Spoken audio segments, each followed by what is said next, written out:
Welcome to Rob Schmitt tonight. There's not many people whose lives wouldn't be totally upended if their phones were opened up for the world to see.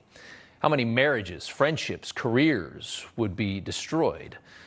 The right to privacy is a critical part of living in a free society, so important that in 2016, Apple refused to unlock the iPhones of two Muslim terrorists who shot up their office, killing 14 people in California.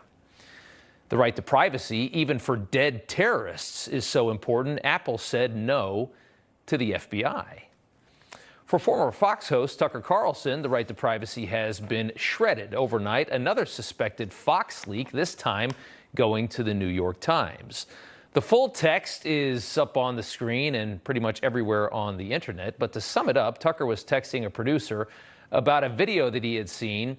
It was three Trump guys, he says, beating up an Antifa radical. Tucker admits to wanting the men to hurt the Antifa member, but said it was dishonorable for three men to beat up on one guy, saying, quote, "It's not how white men fight."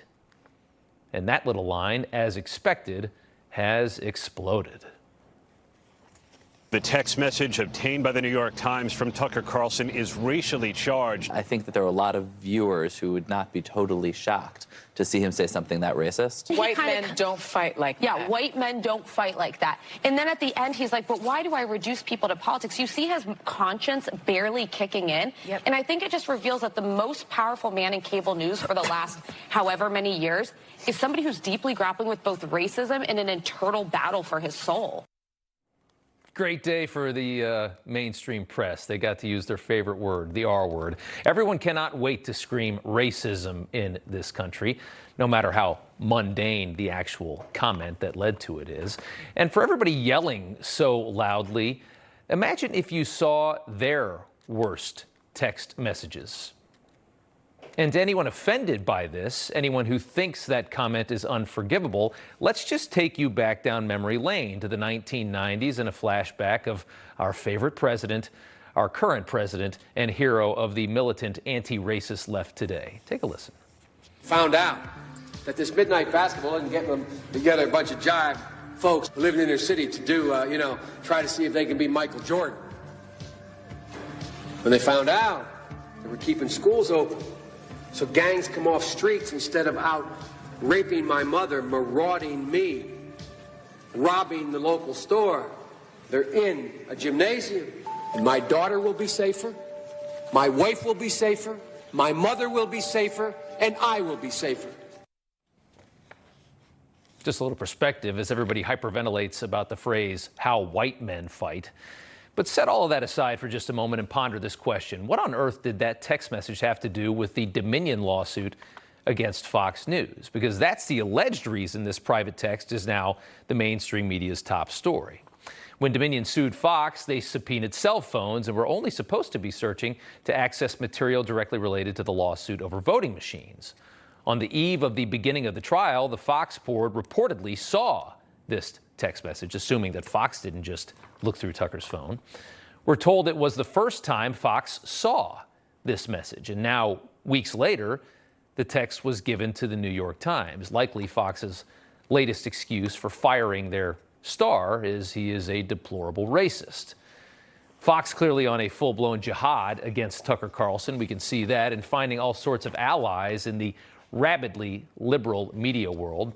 Fox is mortified that they've created a martyr with Tucker's firing, a hero conservatives will associate with the evils of their brand. The other leak today, which almost certainly came from Fox, was Tucker venting about a 10-hour torture-filled deposition with a Dominion attorney. This clip leaked again, like the last few, to Media Matters. Well, that was a week, I'll say. Holy shit. 10 hours. That slimy little mother sitting across from me. Oh, you're the best. And I wasn't talking about you. It's just the opposite. He's giving me a compliment. No, I'm not. What do you mean? Because you've never been this affirmed in your life? I bet. Thank you, Alex. Have a happy weekend. See you, man. the amount, it was so unhealthy, the hate, thank you, Teresa, the hate that I felt for that guy. I mean, thank you, Tucker. How could you not? Breaking news. Tucker hates an attorney who deposed him for 10 hours. Shocking, I know. An attorney that tried to extract damaging information. Another dagger, almost certainly from the Fox head of communications, Irina Briganti, who Megyn Kelly slammed again today. Shock of all shocks. Those videos have shown up on where? Wait for it. Can you guess? Media Matters for America. It's amazing. They're not even subtle. Fox is losing its fastball. This is just too obvious, Irina. Again, it's my opinion. This is all being leaked by Irina Briganti, who's made it her mission to ruin Tucker Carlson. She hates it when you mention her name on the air. She hates it when her pictures make the air, but she's happy to besmirch yours. She's in the business of ruining your name. Welcome to the club. It doesn't feel very good, does it, Irina? When your name is all over the news as somebody who's possibly doing very disgusting, dirty, dirtball kinds of things. It doesn't feel good. Briganti denying, saying, as we showed you last night, this is completely false and an outright lie. We should note Briganti has been at Fox for a very long time. She was the network's attack dog during Me Too, when Fox anchors and producers lived in fear of crossing her, as she's known for leaking damaging personal stories about Fox employees to journalists. This is apparently just textbook behavior. Tucker is now the target of these machinations. And Fox corporate is humiliating itself trying to validate a bad decision. But Fox does have a few fans in all of this. Here are a couple of the most anti-American names in modern left-wing politics celebrating the Fox move. Tucker was the king of hate and loved, fear-mongering and picking on immigrants and Muslims in many cases, just how dangerous this man was and how many lives he risked with his hateful rhetoric on a daily basis. Sebastian Gorka joins me now. Sir, good to have you back on. So Tucker's private text messages, which had no relation at all to the Dominion suit, as we saw, are now leaking out. It's about as despicable as it gets. Yeah, I need to know how you do your show prep, Rob. I need to know whether you listen to my radio show, America First, and whether we go to the same tailor, because I played that Biden cut, that bigoted Biden cut today. Yeah. And also, Irina Briganti, this is the woman who clearly is trying to smear Tucker Carlson. And as I was prepping to come on your show, I posted on social media a beaming, smiling picture of Tucker, because that's the feeling he should be having right now, when they try to smear him and he actually looks better after the smear. I mean, whether it's the deposition of surviving 10 hours with these scumbags, or whether he's actually saying, you know what, it wasn't honorable of me to enjoy watching that video of that Antifa snowflake getting beaten up, because 3 guys shouldn't be pouncing on 1 man. That's dishonorable, whether you're white or not white. So they've actually made him look better, which is not how smears are supposed to work, Rob. And real quick, just talk about imagine for a moment that you had Joy Reid's unlocked cell phone. What you would find if you went through that dumpster fire. Can you fathom the hate that's in that woman for basically everything that we know of this country? Imagine going through anybody's phone.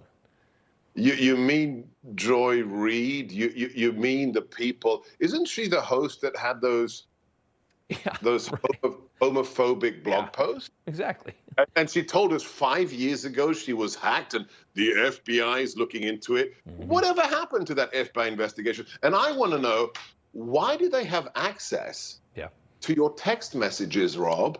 Really? Well, what is this? If the FBI isn't allowed to get text messages of jihadi murderers, but Tucker Carlson's are fair game? Yeah. If you opened up all the cell phones for everyone to see, there'd be nobody left working in this business. There'd be nobody to do all these shows. I mean, that's the way it is. Let's just face it. I got to break off this for a second because I want to get to actually some pretty serious news. A major update on the Biden family corruption, the influence peddling from today. This story is huge. House Oversight, led by Congressman James Comer, has subpoenaed the FBI for a file which a whistleblower says contains proof that Joe Biden was taking money in exchange for policy decisions while he was vice president under Barack Obama. Now, you and I are not surprised. My question is, I mean, what this could lead to obviously is massive, and obviously all the evidence has been pointing us in this direction. My question is, will anybody actually cover the story? Well, Newsmax will. You'll cover it. I'll cover it on my Sunday show. I'll cover it on my radio show every day. But can I be a little bit cynical?